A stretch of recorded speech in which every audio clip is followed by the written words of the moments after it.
mos respektim të procedurave dhe ajo është shënuar nga disa incidente intimidimi dhe ndikim tek zgjedhësit e disa probleme me procedurat dhe transparencën.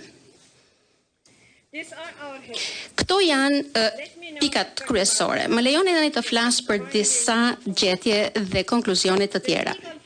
Kuadri ligjor ofron një bazë të mirë për zhvillimin e zgjedhjeve demokratike. Pavarësisht nevojës së vazhdueshme për reformë zgjedhore gjithëpërfshirëse përmes konsultimeve publike.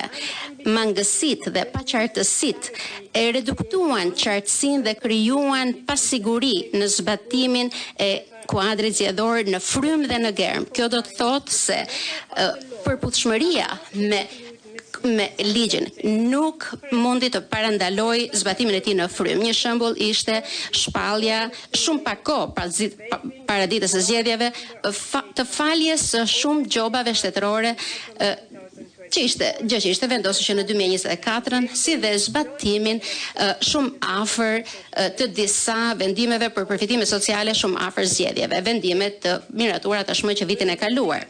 Kur shohim këto çështje, më lejoni të theksoj se është mirë të kemi një kuadër zgjedhor, që të kemi kapacitete institucionale që mundësojnë organizimin e mirë të zgjedhjeve, por zgjedhësve nuk ju dha shansi të dëgjonin një shkëmbim të sinqert të ideve politike.